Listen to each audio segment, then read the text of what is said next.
La Rioja continúa en nivel 3, mientras que Calahorra, Arnedo, Alfaro y Nájera se mantienen en el 3 intensificado. A pesar del estancamiento en los datos epidemiológicos, para el Gobierno de La Rioja se aprecia un cambio de tendencia con un lento pero generalizado descenso en los principales indicadores. Bienvenidos a 7 Magazine. Enseguida los datos de la pandemia en La Rioja, lo vemos en nuestra mesa de actualidad, y os presentaremos también a Evaristo y a Pilar, una pareja de Alesanco que cuida de sus 2 hijos con una enfermedad rara. Su vida está dedicada a cuidar de Joel y Josep. Él nació con un pie girado y nos dijeron que era de posición, pero claro, después ya no anduvo bien al principio, pero después ya empezó a andar un poco más torpe. Entonces un médico en Barcelona nos dijo, cuando tenía 14 años, que con el tiempo acabaría en una silla de ruedas. Y después, claro, el hermano, que llevan 13 meses, pues lo tuvimos que llevar a que lo vieran también y nos dijeron que estaban los dos iguales.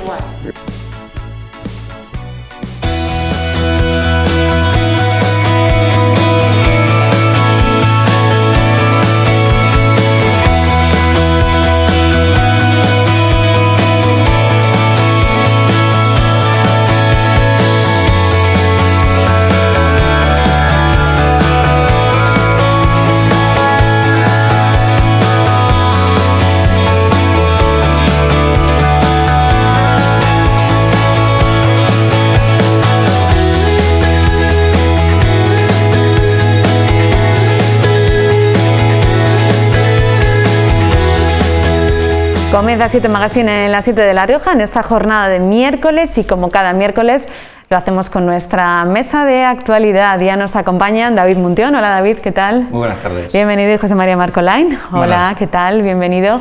La Rioja hoy hemos conocido que va a continuar en un nivel 3, mientras que Calahorra, Arnedo, Alfaro y Nájera se van a mantener en ese nivel 3 intensificado del nuevo semáforo. Y sí que como dato positivo es que, a pesar del estancamiento en los datos epidemiológicos, parece que para el Gobierno de La Rioja se aprecia un cambio de tendencia. Así que no hay cambios en este nuevo semáforo COVID, David.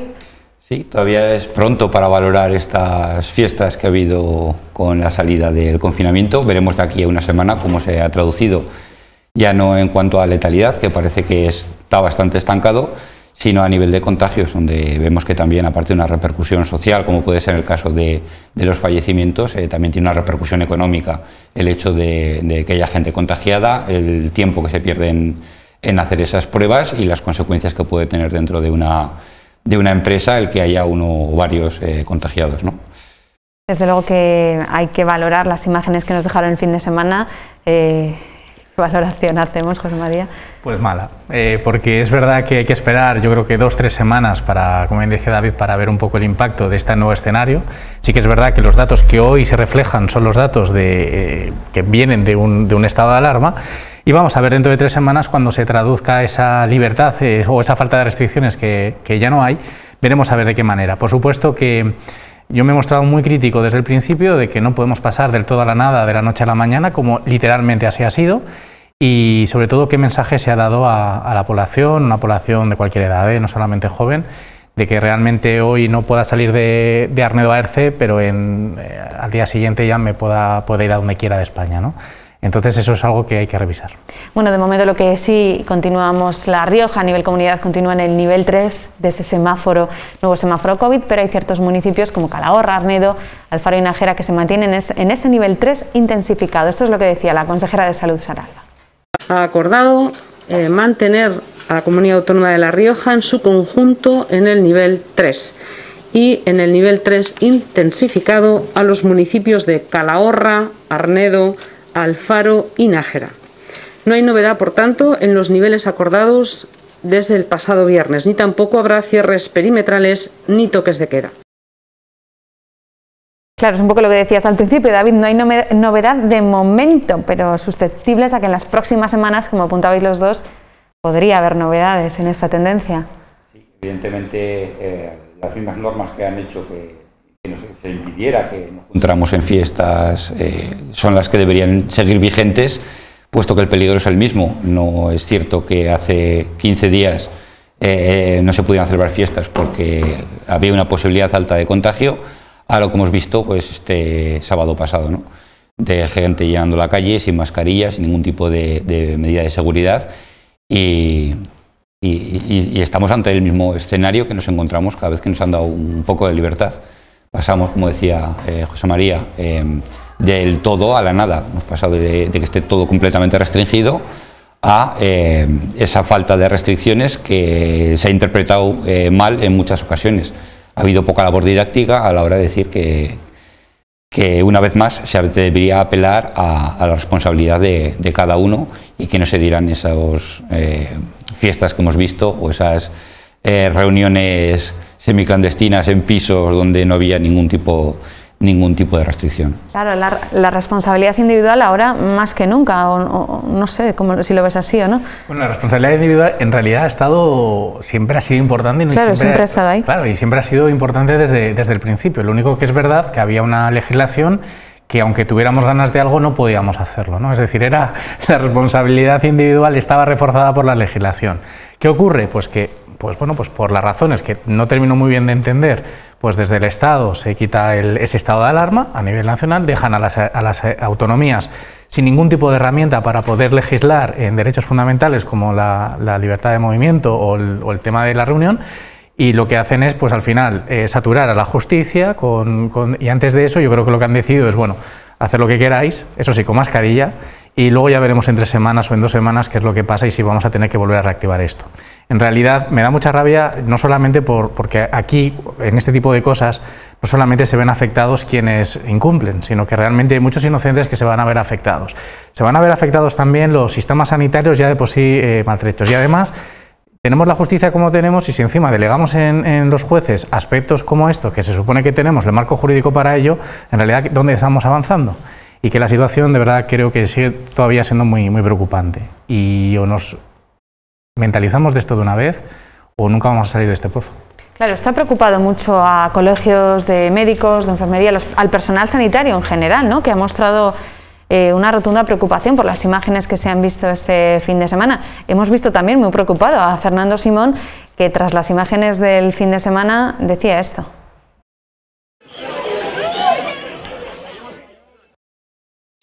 Este estado de alarma, como bien has dicho, está vigente desde el 25 de octubre, pero entre junio y octubre no hubo estado de alarma. Es decir, poder se puede. Lo que hay que hacer es implementar las medidas que ahora mismo están disponibles para hacerlo. Ya te digo, si hubiera durado 3 semanas más, pues sí, hubiera ayudado. Si hubiera durado 2 meses en lugar de 3 semanas, hubiera ayudado incluso más. Y si hubiéramos tenido estado de alarma desde enero del año pasado hasta ahora, la situación sería diferente. Pero, ¿quién podía plantear un estado de alarma en enero? ¿Quién podía continuar con un estado de alarma ahora? Yo creo que tenemos herramientas. Es verdad que cualquiera de ellas, si se implementa durante más tiempo, puede ayudar a controlar más, pero las que tenemos yo creo que son suficientes. Bueno, es un poquito en la línea de lo que ha dicho el presidente del Gobierno, lo que decía precisamente ayer, ¿no? Que el estado de alarma es historia y que ahora el futuro es la vacunación. Sí, pero la vacunación, recordamos en qué niveles estamos, no estamos vacunados, hay todavía gente vulnerable que todavía está sin vacunar, y lo que incidíamos antes ya no es una incidencia directa en la letalidad, sino una consecuencia económica la que tenemos. Uno de los motivos que se han dado para levantar este estado de alarma ha sido reactivar la economía, pero hay que recordar que deja sin un marco jurídico a las autonomías, que es cada Tribunal Superior de Justicia el que decide si se aplica o no se aplica una determinada norma. Igual tendríamos que haber levantado el pie en ese mismo marco y haber permitido o haber aligerado las medidas antes de este todo o nada. O sea, igual también es un fallo a nivel autonómico, ¿no?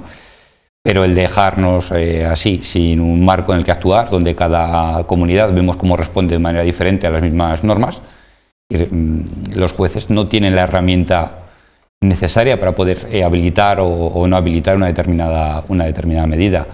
Es un fallo grave el no tener ese marco jurídico para poder que cada comunidad aplique las medidas. Yo sí que hubiera apostado sobre eso, una desescalada en las medidas progresiva que hubiera sido más lógica.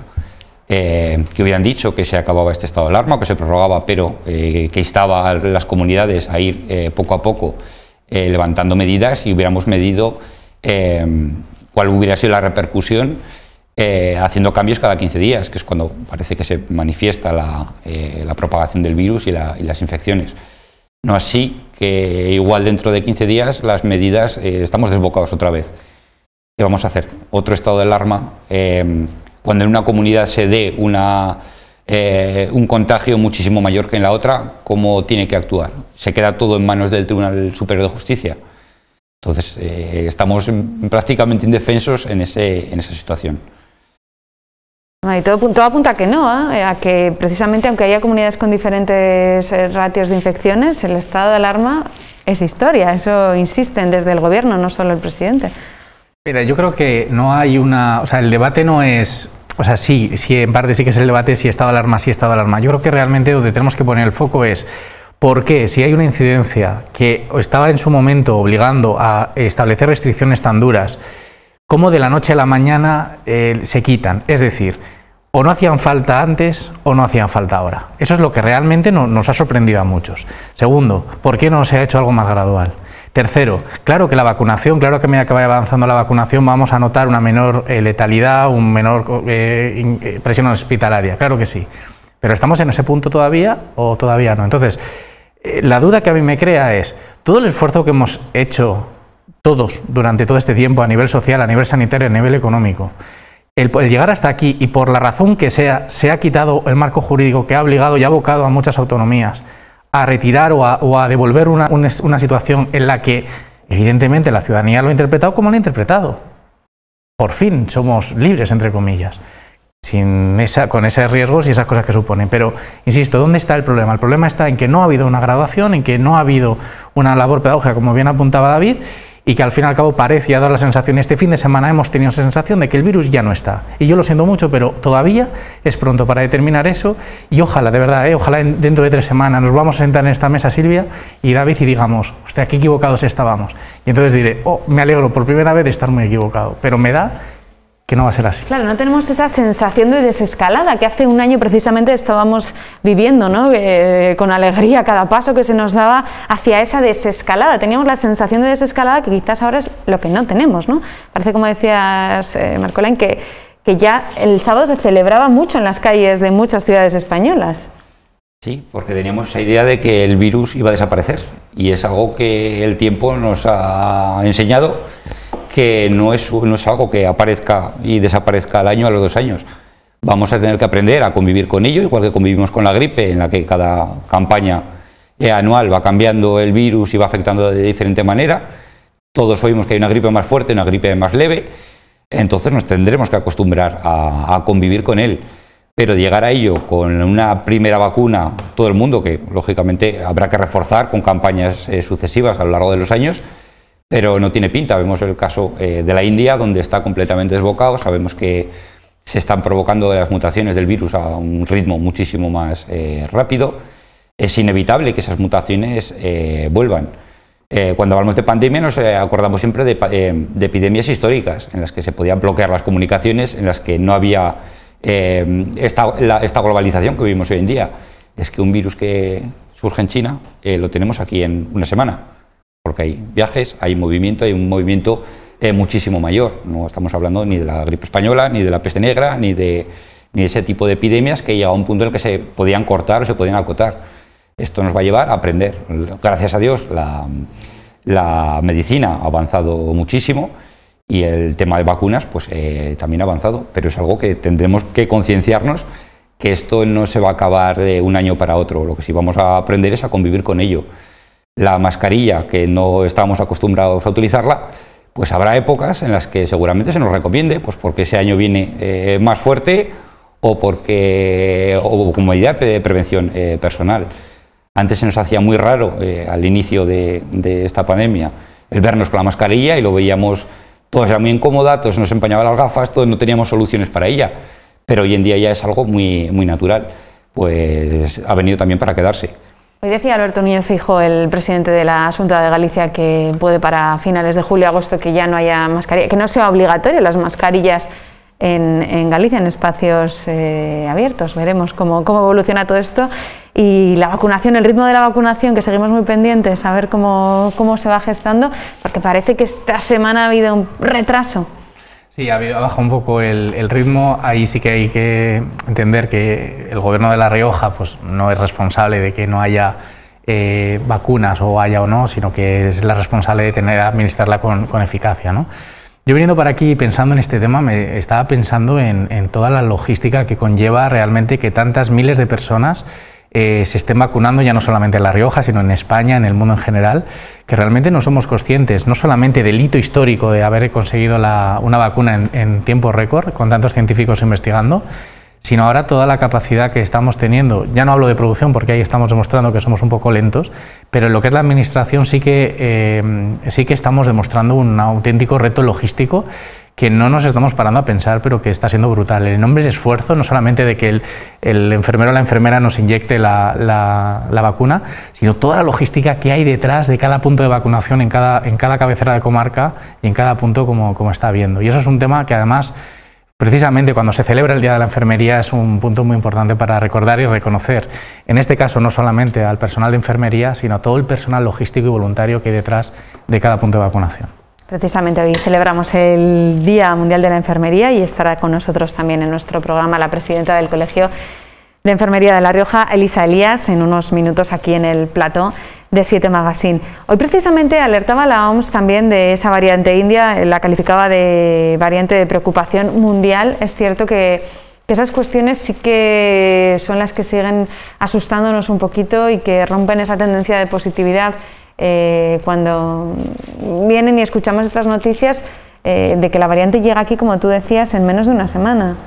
Sí, veíamos como la semana pasada había un barco bloqueado porque ya tenía puertas de entrar, había casos ya en Portugal, alrededor, hasta que finalmente surgió en España. Las vacunas son fundamentales, ver cómo responden las diferentes vacunas que hay a estas variantes y ver eso, si el plan de vacunación inmediato, en muchos casos era una dosis, en la mayoría dos, y si habrá que reforzar de aquí a cierto tiempo con una nueva variante o ir reforzando.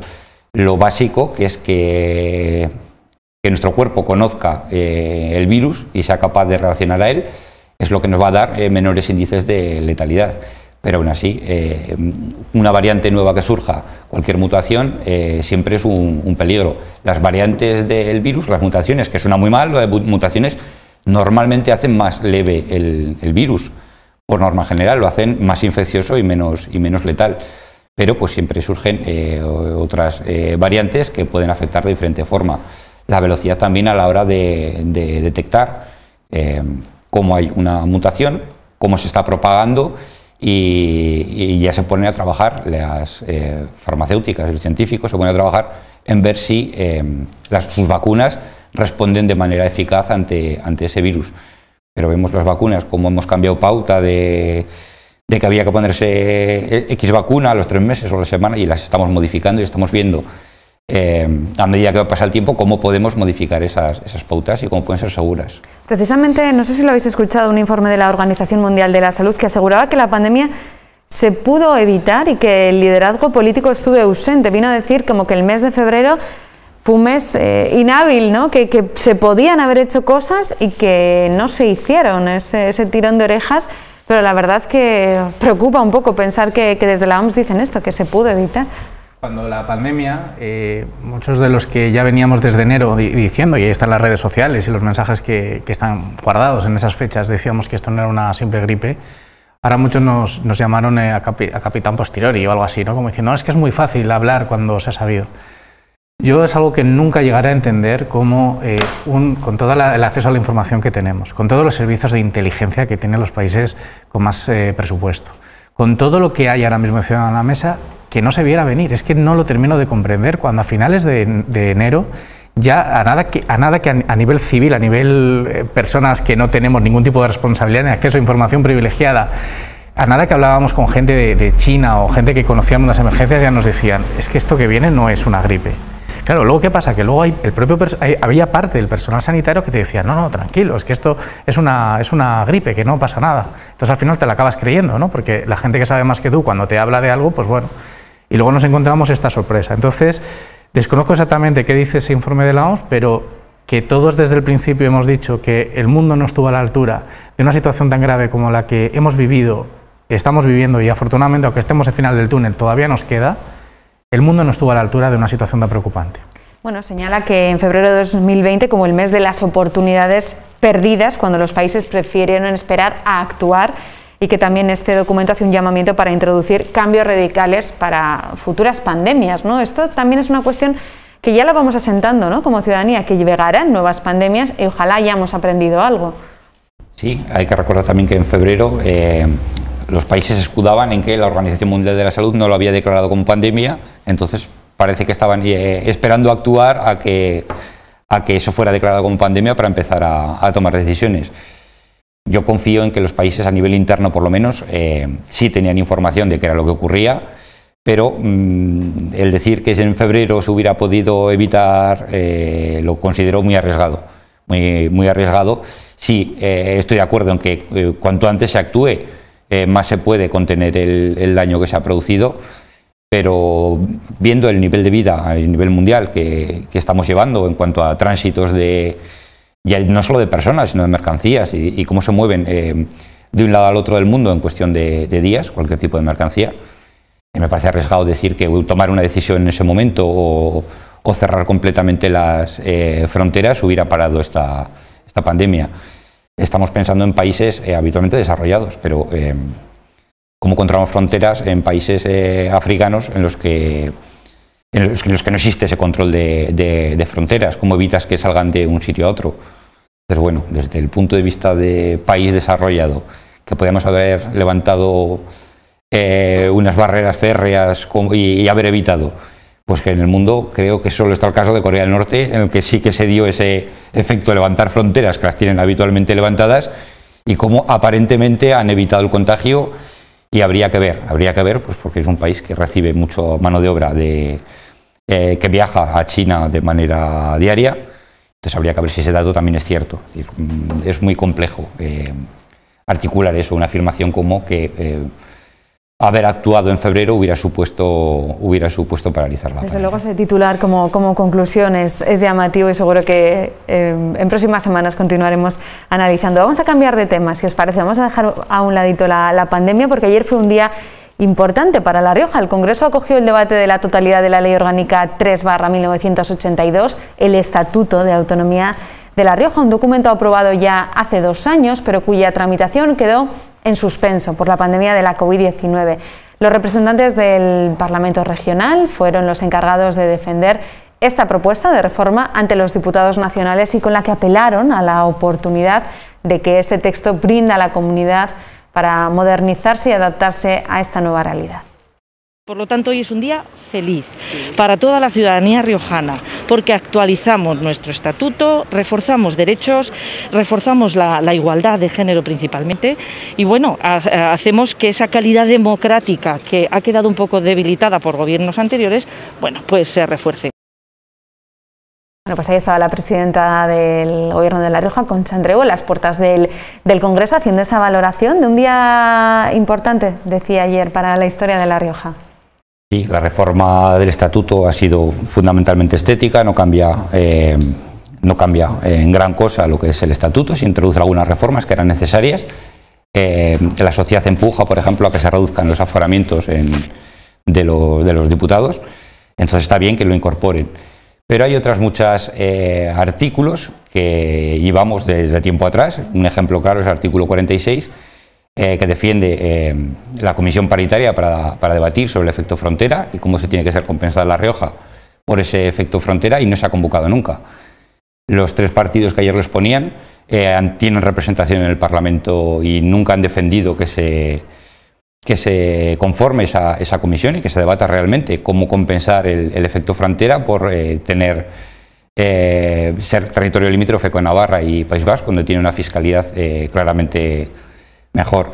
Entonces sí, a nivel estético es una reforma que hacía falta, introduce cosas necesarias, pero todavía queda pendiente que se cumpla algunos artículos del estatuto que históricamente no se han cumplido nunca. Hemos visto cómo el defensor del pueblo riojano es una figura que ya recogía con anterioridad el estatuto, se pudo dejar en suspenso, no se le dotaba de presupuesto. Entonces, aunque existía la figura reconocida por el estatuto, el Parlamento pudo anularla y dejarla sin efectividad y sin que pudiera trabajar. Siempre se remitía al defensor del pueblo nacional, que acogía esa misma labor. Pero veíamos cuando un riojano quería acudir al defensor del pueblo nacional, se retrasaba bastante, la tramitación era bastante más farragosa que la ventaja que teníamos al tener aquí un defensor del pueblo. Entonces sí, reforma necesaria, como no, 2 años paralizada. También es cierto que ha sido una época con varias elecciones en estos 2 años y la tramitación parlamentaria se ha tenido que retrasar y bueno, pues por fin ya podemos decir que está aprobado por el Parlamento y a seguir con su tramitación. Es importante, aparte de los mensajes positivos que yo saco de esto, es por un lado ver esa unanimidad, ¿no? Esa unidad que tanta falta hace, ¿verdad? Y que los ciudadanos tanto agradecemos, que nuestros representantes políticos se unan aquí en La Rioja para seguir con esto adelante. Y un poco en la línea también de lo que comenta David. Al final, pues bueno, pues sí que es un paso, se actualizan cosas, se actualizan conceptos, se recuerdan o se refuerzan otros que ya estaban. Pero bueno, al final, aparte de esto, luego hay que cumplirlo, hay que hacerlo y sobre todo también, pues bueno, pues algo tan importante como es la propia autonomía de una comunidad autónoma dentro del marco jurídico estatal y europeo, pues lógicamente habrá que también, pues quizás ser un poco más ambiciosos, ¿no?, a futuro y plantear cuestiones un poco más ambiciosas de las que quizás ha podido plantear. Pero en cualquier caso es una buena noticia, es algo muy positivo y sobre todo eso, destacar la unidad política aquí en La Rioja en este tema. Vamos con más cuestiones porque ya ha entrado en vigor la normativa de Ciudad 30 para ayudar a reducir accidentes, el límite genérico de velocidad de circulación en vía urbana que pasa de 50 a 30 km por hora, así que muy atentos. La modificación de la velocidad es una estrategia clave en la mejora de la seguridad vial y que repercute de manera directa en la seguridad de los peatones o de las personas pues con más vulnerabilidad a la hora de moverse por la ciudad. En Logroño han muerto del 2010 al 2020 19 personas por accidentes de circulación y hay de media 400 accidentes graves al año. Es intolerable. Es insoportable. El Ayuntamiento de Logroño se ha marcado de estrategia y de objetivo reducir a 0 el número de accidentes graves en esta ciudad. La reducción de la gravedad de un accidente o del riesgo de muerte al pasar de los 50 a los 30 se reduce casi en un 80% según muchos estudios. Estamos totalmente a nivel España, a nivel Europa, a nivel mundial, alineados con esa necesidad de reducir la velocidad en ámbito urbano para salvar vidas. Creo que es un proceso en el que todos tenemos que irnos concienciando de que no merece la pena ir a grandes velocidades por el centro de Logroño, por la ciudad de Logroño, porque no ahorramos nada con ello, sino que podemos poner en peligro a mucha gente. Toca levantar el pie del acelerador. Bueno, reducir la velocidad, efectivamente, como decía la delegada, es algo positivo y siempre está bien, quiero decir, eso no hay ningún problema. Ahora, ¿qué es lo que ocurre con este tipo de medidas? Que están bien, pero falta si realmente no tenemos unas buenas infraestructuras en condiciones y sobre todo una mentalización y una cultura de que tenemos que cambiar nuestro modelo de movilidad y nuestro modelo de desplazarnos y también la forma en la que estamos utilizando los vehículos, que es muy diferente a cómo se está haciendo en poblaciones pequeñas o muy pequeñas, como puede ser una cabecera de comarca como Arnedo o puede ser Logroño, a cómo se está gestionando en una gran ciudad, ¿no? Eso también influye. Pero no hacemos nada con centrarnos en bajar a 30 o en bajar a 40 si luego no nos preocupamos de señalizar bien los pasos de cebra, no luchar contra la doble fila que no hace más que dificultar o aumentar el riesgo de atropello incluso en pasos de cebra. Es decir, hay tantas cosas que cambiar en paralelo que el mero hecho de bajar la velocidad se va a quedar un poco insuficiente, pero insisto, me parece interesante que hagamos sobre todo calles más y sobre todo que el vehículo tiene que convivir con el ciudadano, que es el verdadero protagonista de la calle, y eso es algo que no se nos tiene que olvidar. David, van a llegar ya las primeras sanciones, está claro, porque... Según el alcalde, a grandes velocidades por Logroño, hemos pasado de 40, que era la habitual, a 30, o sea, bueno, la diferencia son 10 km por hora. Ya veremos las sanciones y qué afán recaudatorio hay detrás de esto y qué afán de informar a la población del uso que se tiene que dar. Se han reducido de manera general a 30, pero hay que recordar que cuando están a la altura de la acera es a 20 cuando hay que ir. Con este ayuntamiento que nos ha llenado de colorines el suelo, hay trozo de la acera que está al nivel, entonces esas calles que son a 30 ahora son a 20. Hay que hacer una labor de infraestructura dentro de la ciudad brutal, hay que cambiar todas las limitaciones actuales y hay que adaptarlas, porque eso, imponer la norma de A30 cuando tú estás viendo un 40 va a ser compleja de articular y habrá que ver esas sanciones. Entiendo que la policía estos días tiene una labor didáctica más que sancionadora. Espero y confío, aunque me temo que alguno seguramente pues pague el pato pues por el despiste de fiarse de la señal del suelo en vez de la señal vertical. Hay que adaptar todavía mucho Logroño para conseguir que la ciudad funcione a 30 y eso, y en algunas calles a 20, que está limitada. El puente de Piedra se inauguró ya con esa limitación a 20, al estar a la misma altura. Y ahora veremos cómo otras calles que pertenecen al plan de calles abiertas del ayuntamiento se van a ver también limitadas por esa equiparación de alturas de la calzada y las aceras. Pues cómo ha sentado esa limitación de velocidad entre los ciudadanos. Hemos salido a la calle, esto es lo que nos han contado. Esta es su opinión. Me parece bien, es una medida que se debería tomar en todas las ciudades, no solo en esta. Bueno, pues hay que cumplir con la ley, ¿no? ¿Es una medida necesaria en esta ciudad? Bueno, yo creo que se queda un poco escasa la velocidad, pero bueno. Pues demasiado. ¿Demasiado? Sí. Poca velocidad. Eso es. Me parece estupendo, porque no hace falta correr más, que no por correr más se llega antes. Así que todo lo que sea por evitar accidentes y atropellos, porque, no sé, yo voy conduciendo y voy de peatón, pero el peatón, sobre todo la gente joven, va mucho con los móviles y no mira muchas veces. El tema está bueno, que a ver, que a lo mejor 30 kilómetros por hora es un pelín justito, pero bueno, a ver, si todos lo respetamos y todos nos amoldamos, pues a lo mejor sí que funciona la cosa. Para mí es un poquito lento el tema. Por el trabajo, ¿no? Porque vamos a tiempo, claro, pero bueno, también es más seguro. Bueno, está bien. Bueno, pues ya saben, esas nuevas limitaciones, además que el Ayuntamiento de Logroño y la Policía Municipal están llevando a cabo unas campañas de control de esta velocidad a través de radares, cinemómetros les llaman, así que creo que vamos a tener que estar muy pendientes. No sé si esa labor pedagógica va a quedar, la estamos haciendo ahora, ¿no? La estamos contando al menos desde los medios de comunicación. Gracias, David Muntión, José María Marcolain, gracias por haber estado hoy aquí en 7 Magazine. Vamos a hacer una pausa y a la vuelta, como les avanzaba, va a estar con nosotros la presidenta del Colegio de Enfermeros de La Rioja para hablarnos y para celebrar el Día Internacional de la Enfermería. Hasta ahora mismo.